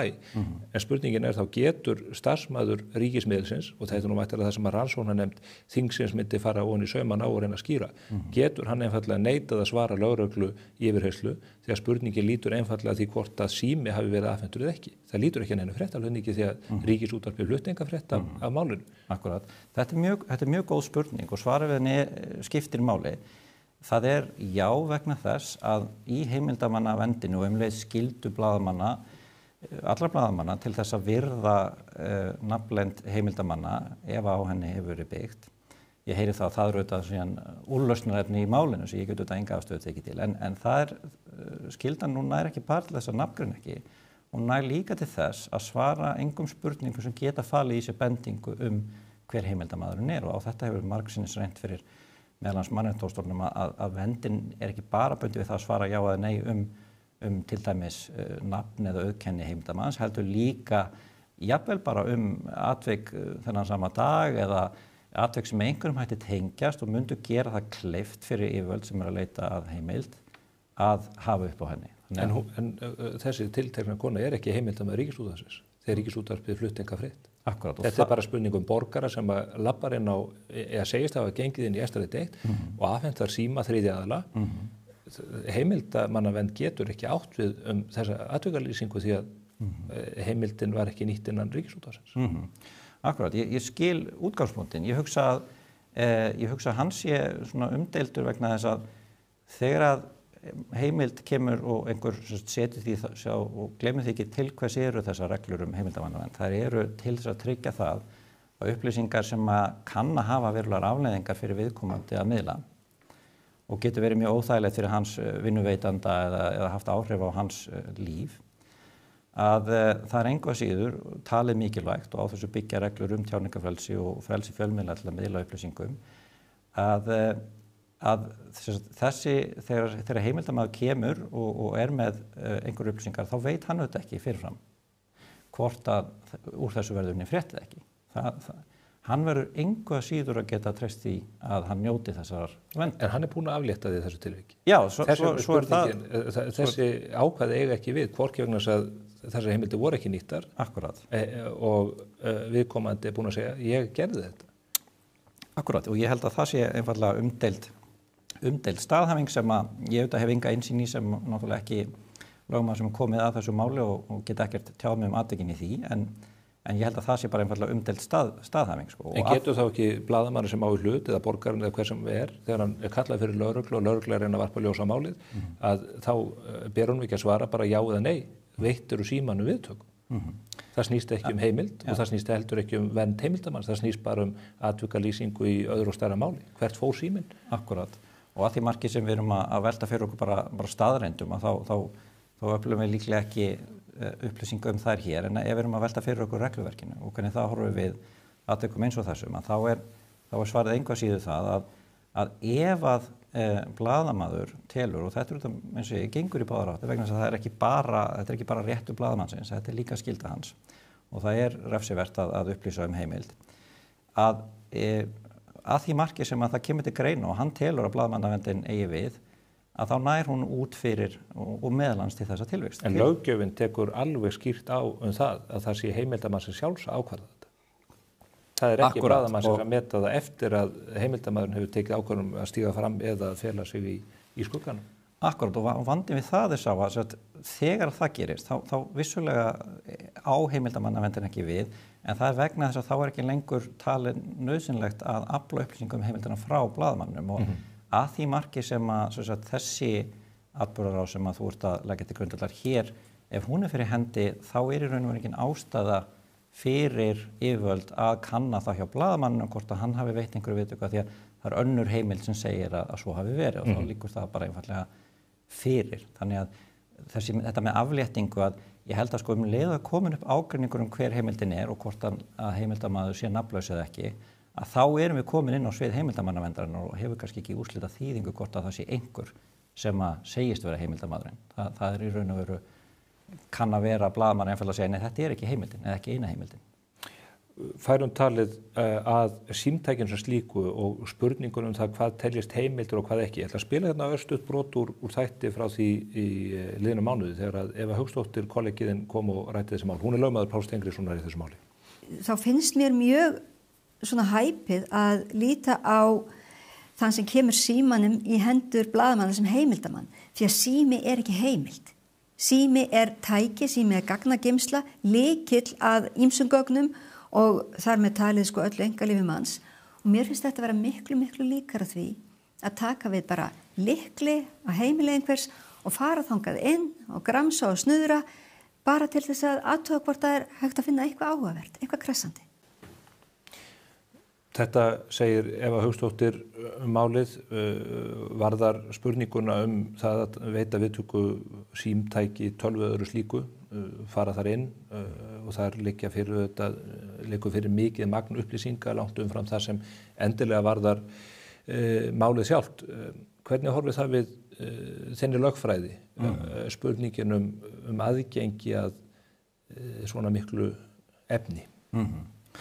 Akkurat, bara svo ég árétti það, þá þetta á blaðamannafélagi, þarna er þetta að ræðum atvik sem lögmaður brotaþola í svekamáli er að byggja á og þetta á blaðamannafélagi enga aðalda því, þannig að það getur þetta enga afstöðu tekið til þessara atvika. En ef við spyrjum okkur almennt það, getur símtæki og afhending þess talist vera upplýsingagjöf heimildarmanns til blaðamanns, að það voru enga tæknilegar takmarkanir á því að sjálfsögðu. Það er að gögn sem hafa gefið upplýsingar sem að koma í hendur blaðamanna, þau eru þetta vistu á ýmsu formi og það geta verið minnislyklar, minniskort á símum, blöð, skjöl eða bara munnlegar upplýsingar og svo framvegis eins og svo sem við þekkjum. Þannig að reglurnar eru tæknilega hlutlausar með titill þess. Nú önnur spurning sem að felst svolítið í spurningunni er hversu mikið lítið af upplýsingum til viðbótar þeim sem eru fréttnæmar má heimildarmaður veita. Má heimildarmaðurinn mitt afhenda bara dagbækur einhvers að því að það er eitthvað eitt fréttnæmt í þeim en þarna er allt lífið undir. Svarið við því er aftur það að ástæðan fyrir því að þessari heimildarmanna undantekningu sem felur þetta í sér undantekningu frá þagnarskyldu sem við þetta flest okkar berum. Flestir ber einhvers konar þagnarskyldu þó ekki nema bara einkalíf sína nánustu en margir í starfi og svo framvegis. Og heimildarmannaverndin hún svona veitir fólki ákveðið svigrúm til þess að víkja frá þessari þagnarskyldu þegar að hagsmunir af því að það sé fjallað óumbeðilega réttlæta það. Hún hins vegar réttlæti það ekki að menn fari bara og beri þetta sjálfur á torg.